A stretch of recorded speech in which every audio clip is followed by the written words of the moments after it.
Hi, this is David Kay, and you're listening to Altered Geek. Geek.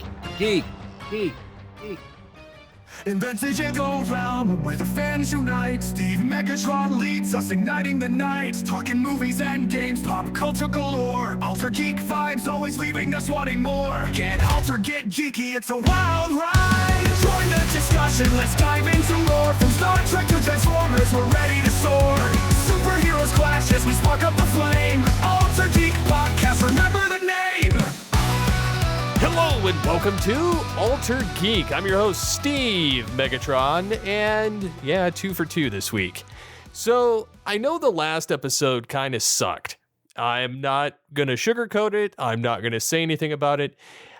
I recorded that really early and really no excuse for it.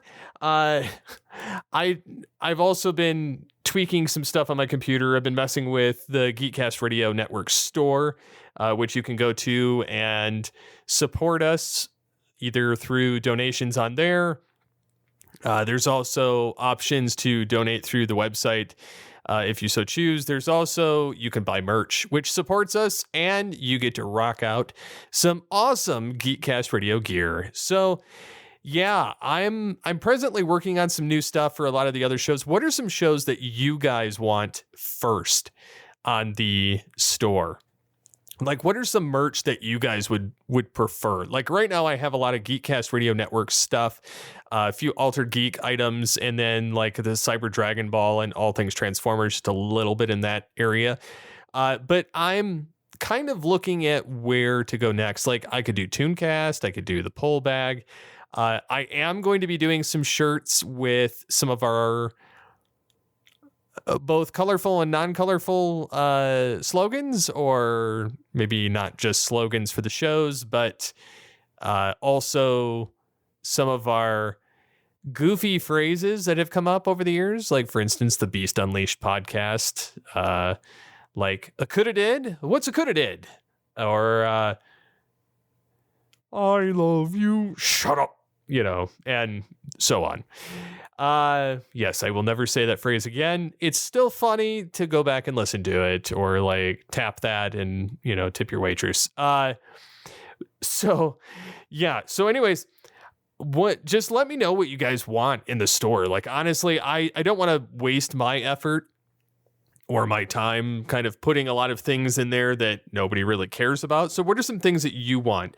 Like whether it's a hat, a shirt, sticker, a decal, just whatever it may be, just let me know. Because honestly, I'm kind of fishing for information in that realm. I'm perfectly A-okay with kind of going that route.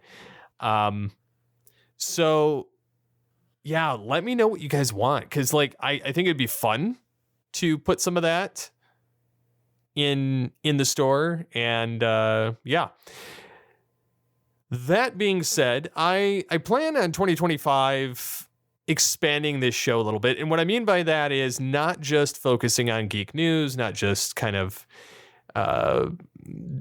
doing the status quo of what I've always done in this show. I want to kind of take it a couple steps further. I want to grow this. I want to kind of break out of the mold. I want to do some more kind of deep dive discussions. I want to do some more basically video content of sorts, or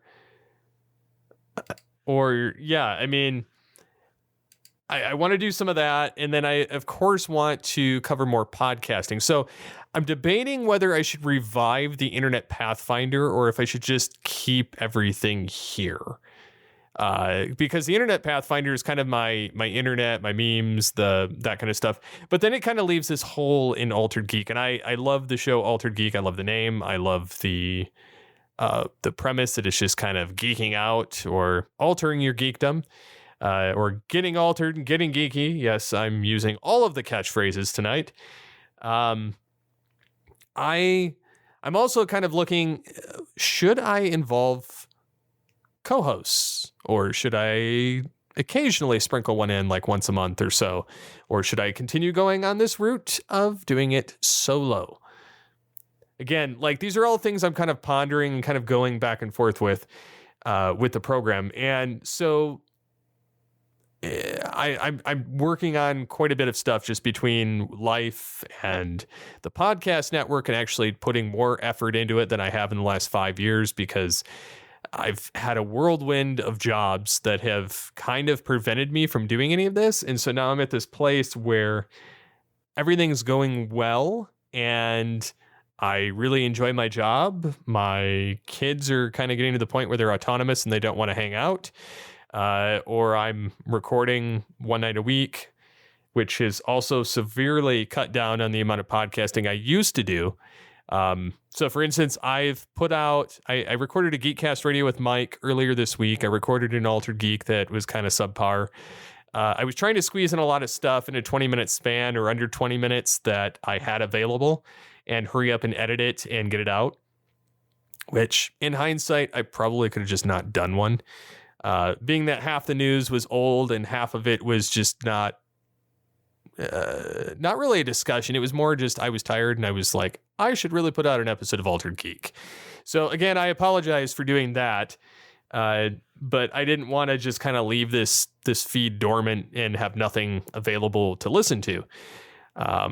So yeah, I'm looking forward to seeing what everybody has interest in as we kind of roll into 2025. I know there's been a lot of things both in the world and politically and in the geek market, and just the media landscape changing as per usual, or companies milking the crap out of it. And, point in case, like Disney is at this threshold of, we're going to double down on Rey, which, okay, like Rey's all right, but I feel like they had all of this EU, extended universe stuff that they could have mined for awesome content, but Disney decided to just kind of, oh, that's nice. And then, the wastebasket, just kind of throw it in there, the metal can, and hear it go ching, and then they just go whoosh and light it on fire.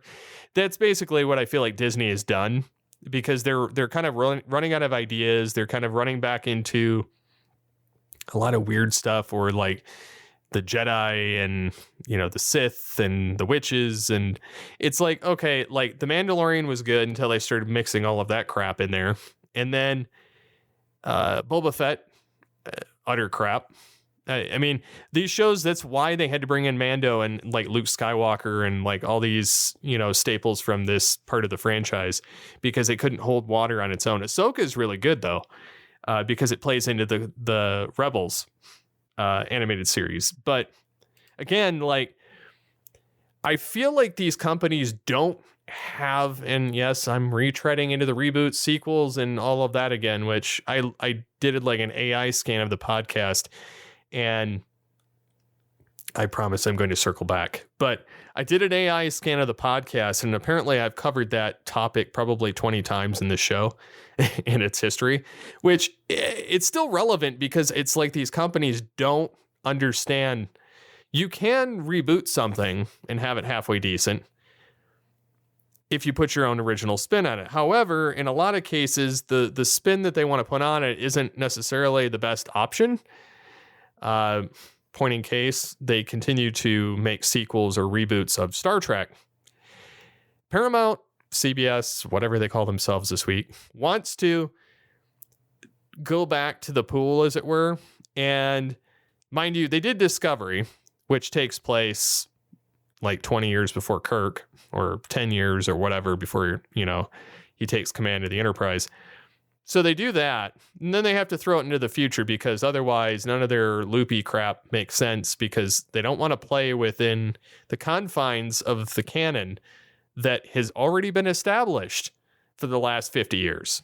And so they had to move it further ahead, which honestly made the show better in some regards. However, it still was the Michael Burnham show, and it was trash. So then we go into Strange New Worlds. Okay, they're filling in the gap between Pike having the Enterprise and Kirk. Great. It makes sense. They're slowly bringing in Kirk's crew. They're introducing us to everybody. They're kind of showing everybody raw in there. You've got Uhura, you've got Mbenga, you've got Chapel, you've got Kirk, you've got Spock, you've got Scotty now. all they need now is Sulu and Dr. McCoy. And they have the original series crew. Chekhov didn't come until season 2. So, again, Strange New Worlds, great. Picard season 3, great. Picard season 1 and 2, meh. But they still moved the timeline along. They were picking up after, like 20 years after Nemesis, which was great because it gave them a time to actually build out some of that history and finish it out proper with Picard season 3. Now, mind you, we also have Enterprise, which takes place 100 years before Kirk.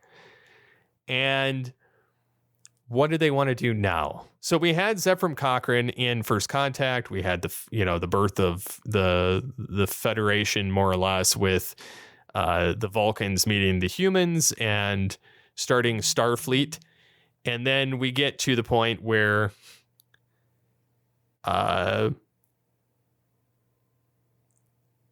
and see if, they go from that direction. Anyways, sorry I got a text. I could edit it out, but honestly, I'm not going to. I'm just going to keep going like this. So they want to go back in time to just after the Zefram Cochrane thing. They want to do another origin story, another prequel. Why? Like, nobody wants this. Nobody. The fans, in fact, like they're doing Section 31 because really people kind of fizzled out on it. And they're basically doing a Suicide Squad with Star Trek. And it looks like trash. Suicide Squad was trash. And honestly, this is going to be trash. And so I have no incentive to watch Section 31. They did, however, create the conundrum where, like Lower Decks, great, fills in time span in the 2280s, 2270s, 2280s, great, fits that. Then we've got Prodigy, again, same time period, fills in some of the gaps, lets us know where some of the people are. Great. Like, everything is cohesive. Discovery was the only bump on the road there. They're still trying to go back to the well of pre-Kirk and all of that. Like, between Zefram Cochrane and Captain Jonathan Archer. They're wanting to fill in that span now, which I guess okay, but why? They could tell the Romulan War, the Earth Romulan War, for sure. They could tell that. They'd screw it up, but they'll tell it.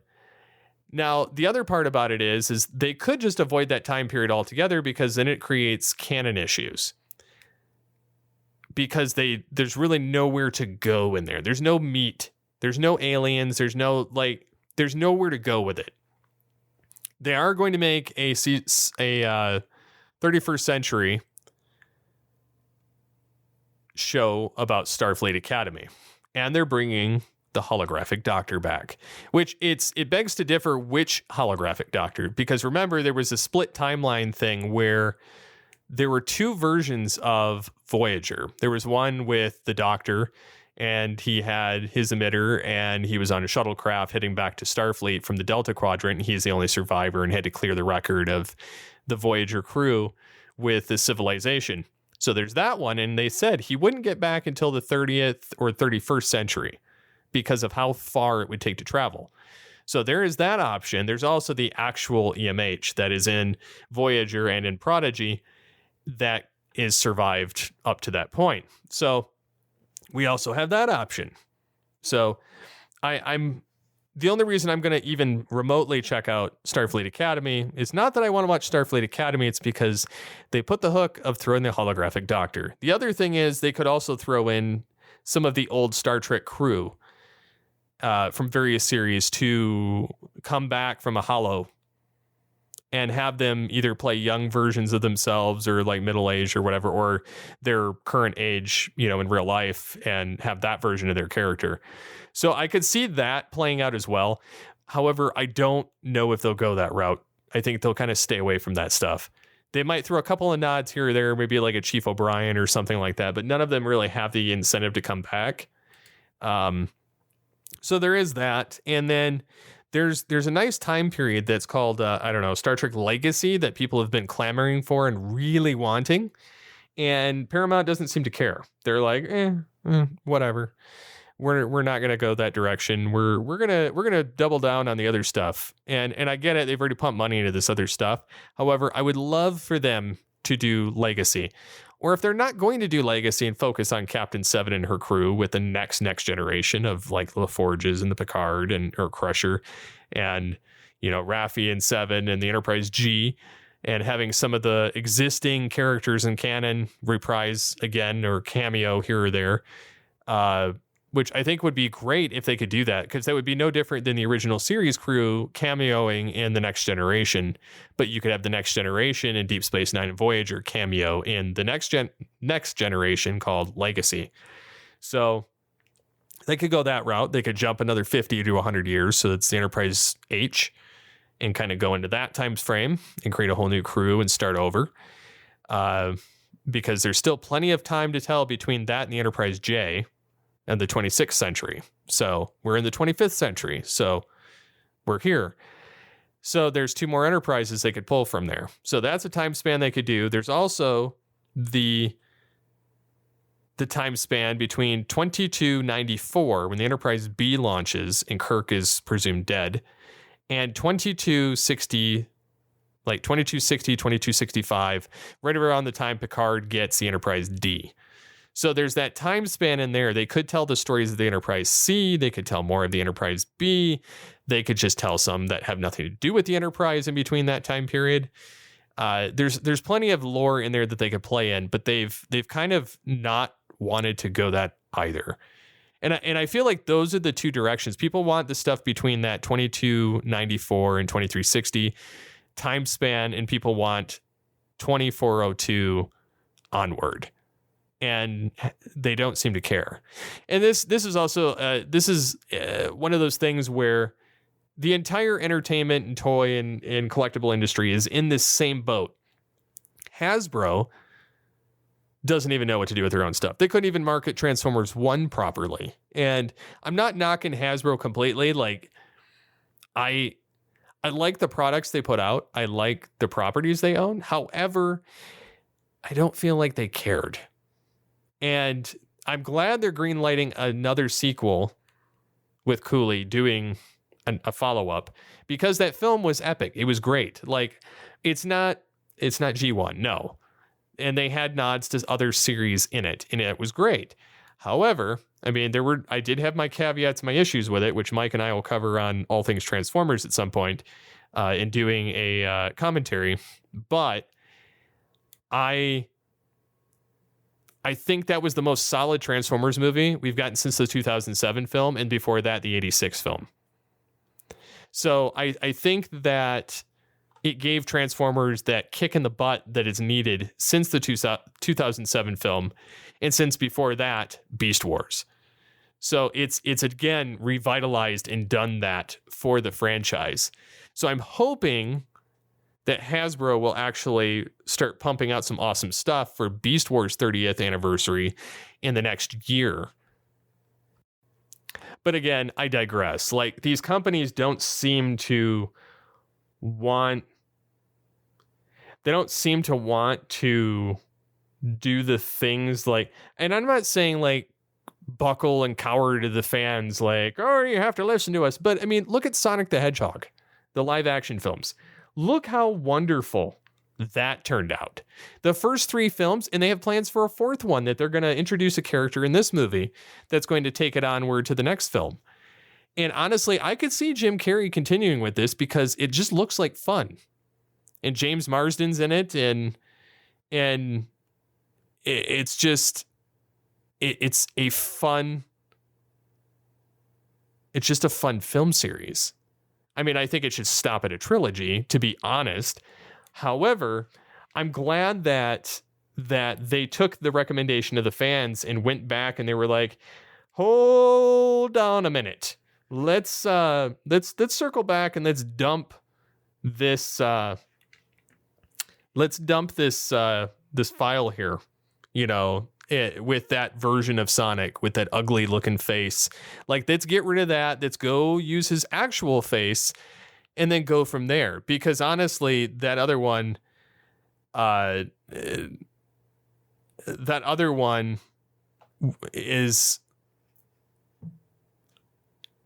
it was just dog snot. Like, it was horrible. Like, I'm glad that the Sonic series is turning out really well, though.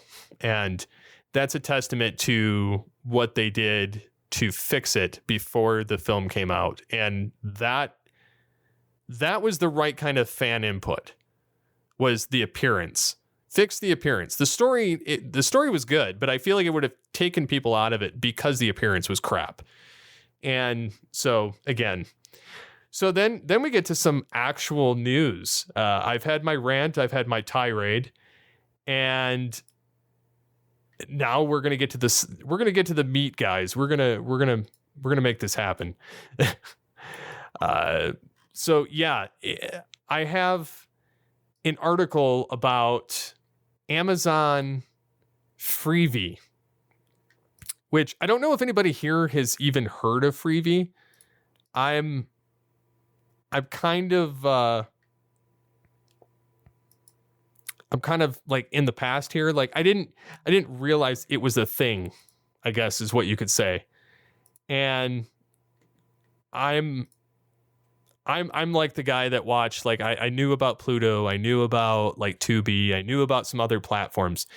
But Freevee, I think it kind of reminds me of the name anyway, of like the Family Channel or like ABC Family, Fox Family, whatever.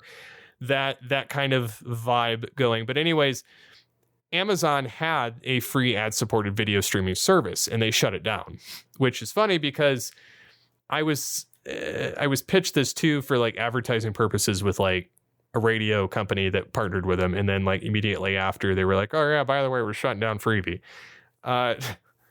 So they're going to phase it out over the next couple of weeks and move everything over to Prime Video, which again, a lot of their original shows will still be available on the platform under a watch for free label, but Amazon has been on cost cutting, and yeah, they're moving over as many as they can from Freevee to Prime. But yeah, Freevee existed from 2022 on to now, and they're officially killing it.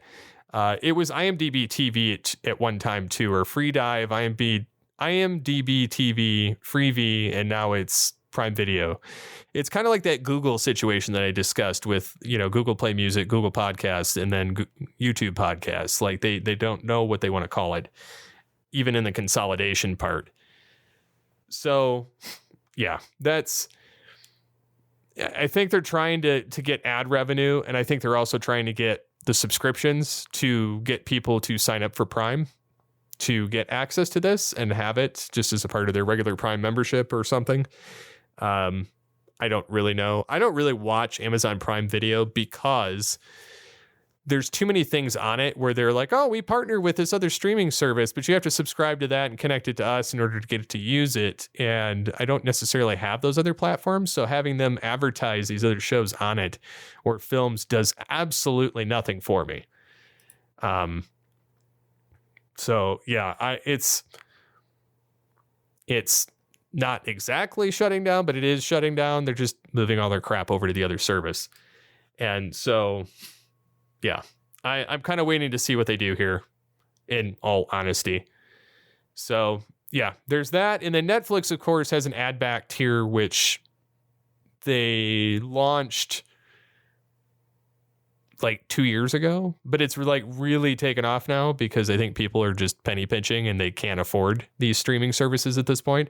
So it has 70 million global monthly active users, and more than half of the new subscriptions are for the ad-supported options when it's available, which is telling that people cannot afford or do not want to pay for higher than what Netflix's original pricing was. So full disclosure, I don't pay for Netflix. I get it because of access to Geekcast Radio for review content, for things like that. However, I like Netflix. I like everything that's on it for the most part. I like the way that it functions compared to any other streaming platform. It is, in my opinion, still the best streaming platform.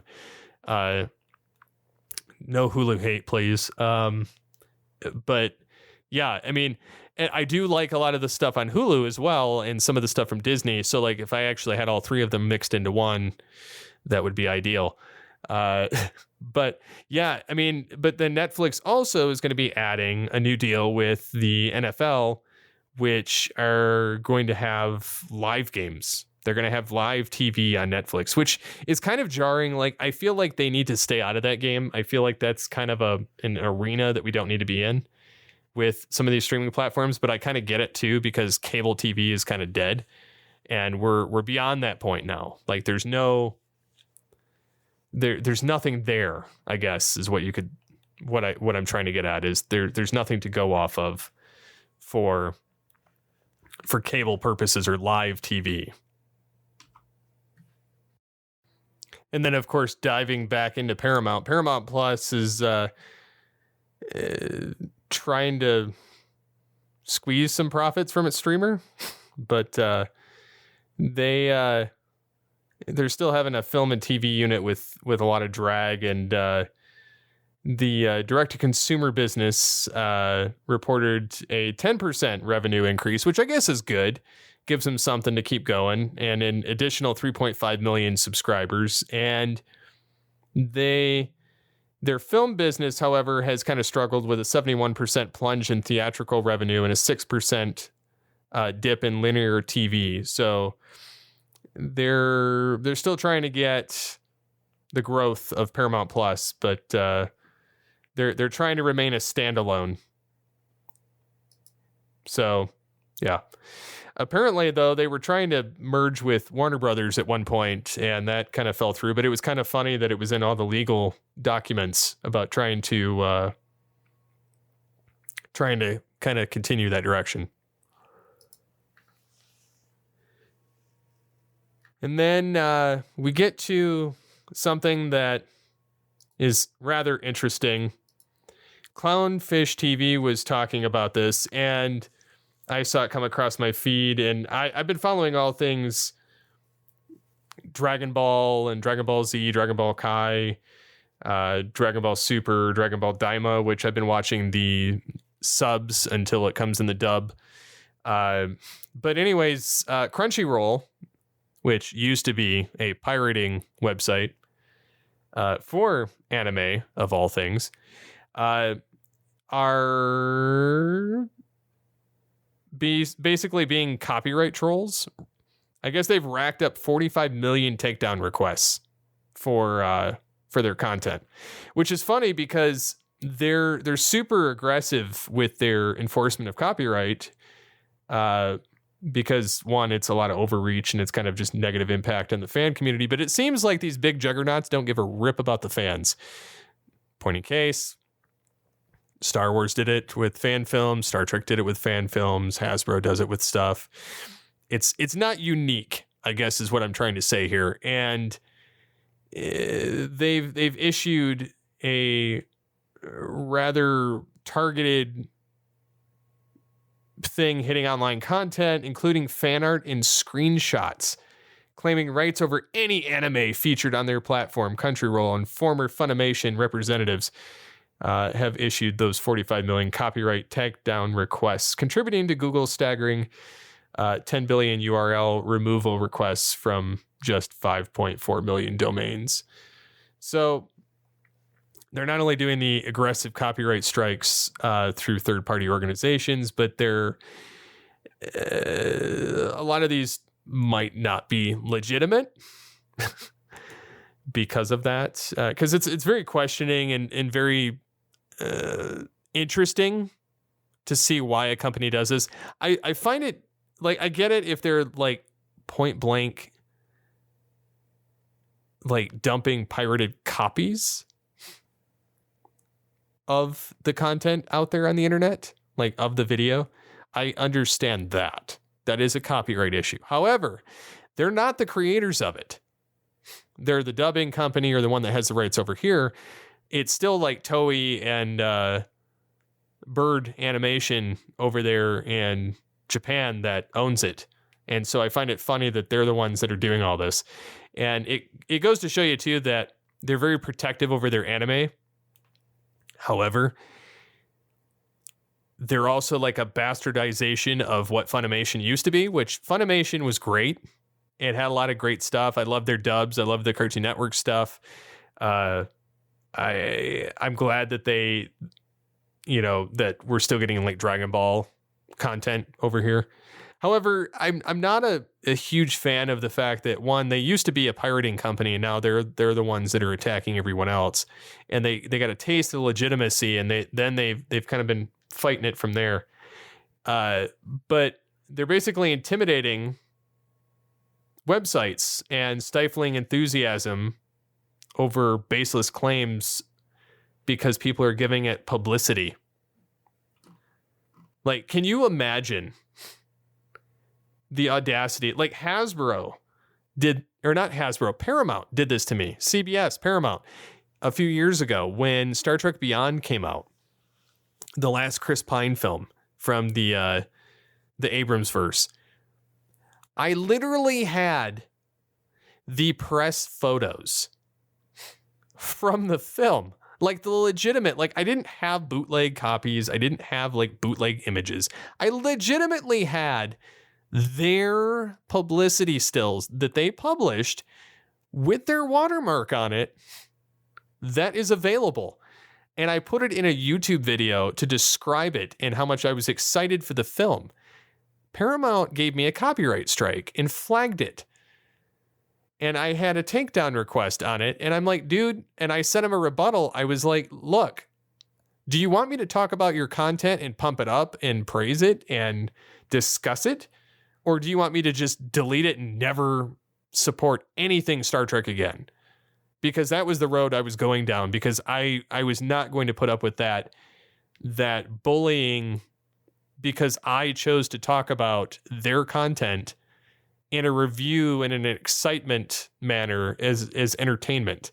Like, it wasn't even like I was going, all right, here's the play-by-play of the whole film, and this is what happens in the plot, and the Enterprise blows up, and I had nothing like that. It was strictly speculative. And I was talking about some stuff with the possibility of the Star Trek 4 that was supposed to come out with like Hemsworth after. And they ended up backing down, but I was like, you've got to be kidding me. Like, we're to this point in the apex of like geek culture where it's okay to bully people because they talked about your content. Good or bad, it doesn't matter. We're gonna flag you with copyright. I mean, it's almost as bad as like people that are in the radio industry and then they steal images that you design for an interview, and you have this specific art, and it literally had my logo in it for this interview of Larry Kenny that was out there floating around a while ago. And it was a legitimate like radio guy who was trying to podcast and publish it on his YouTube channel. And he was just stealing images from other people's websites of interviews with Larry Kenny. And I had two different versions of the art, one from an older version of the site, one from a newer one, and he scrubbed them both and used them. And I'm like, no. I flagged that one for copyright, but that was more so because he just outright stole my image. And I've had people do that crap to me with, like me and Mike with the Chadwick Boseman Black Panther first film, like publicity still. We had something, and I guess like whatever the site was, we didn't have permission to use. And so they came after us for like a copyright strike or a copyright troll thing, and then tried extortion tactics. Like, I feel like the whole copyright industry, there's like no such thing as actual fair use. Like, basically it's just CYOA, cover your own, fill in the blank. The geek industry is so screwed. It's so screwed. I'm hoping we can get to a point where things are good again, but I think it kind of boils down to the state of the industry and where things are going. So what are some things that you guys are excited about going into 2025? What are some shows, some movies, some of that stuff that's kind of exciting? What are some old ones too? Because I'm going back and I'm watching some older programs now at this point. I've been fishing around on Netflix because I I've already watched all of my various series. I've started watching like Ranma 1.5, because I've heard about it before, and I'm like, oh, okay. And so I've been watching that. I've been going back and watching Prison Break again. I've been watching Suits, which I've never seen before. I'm started watching Tacoma FD, which has two of the guys from Super Troopers. And I've been watching How I Met Your Mother. Like, so I've been kind of watching a couple of these different series in between watching like Dragon Ball Daima and Dragon Ball Z Kai and Dragon Ball Super and various Star Trek, and yeah. So I've been watching all of those to kind of keep busy with my time, like when I'm not recording and while I'm playing Dragon Ball Sparking Zero, which, by the way, their online part is totally tanked. Their traffic on Steam. I wish I could have that game like a physical disc, because I can see at some point Steam dumping it and then me losing access to it. I'm going to be a very sad panda. So I don't know. I feel like this has been a better episode. Let me know, guys. Let me know what you think. I hope that you enjoyed it as much as I did and getting to converse and talk about this stuff. So I'm sure there'll be things that come out before I release this episode on Friday, which it will be Friday when you see this. This is Wednesday. So thank you as always for listening to Altered Geek. I've been your host, Steve Megatron. Be sure to check out this episode post on geekcastradio.com and on our Facebook page. Send us your voice clips, send us your comments, feedback at geekcastradio.com. You can get a hold of me on X at SCP21. So until next time, get altered, get geeky with the Altered Geeks. Riding the waves of sci-fi and tech, we'll conquer the cosmos, what the heck? From Batman's shadows to Iron Man's flight, our geeky adventures take off like a kite. In a world where pixels paint the skies, gather round friends, let's amplify our cries. Wolverine's claws sharpen, the battles ignite. Steve's got the insights guiding us right.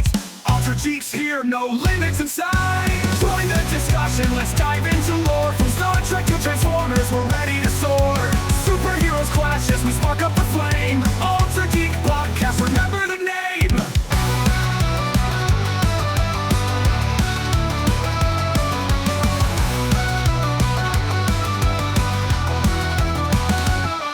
From classic icons to new sci-fi dreams, with every episode we'll unravel the themes. Let's geek out and laugh, keep the spirits high. Together we'll journey, reaching for the sky.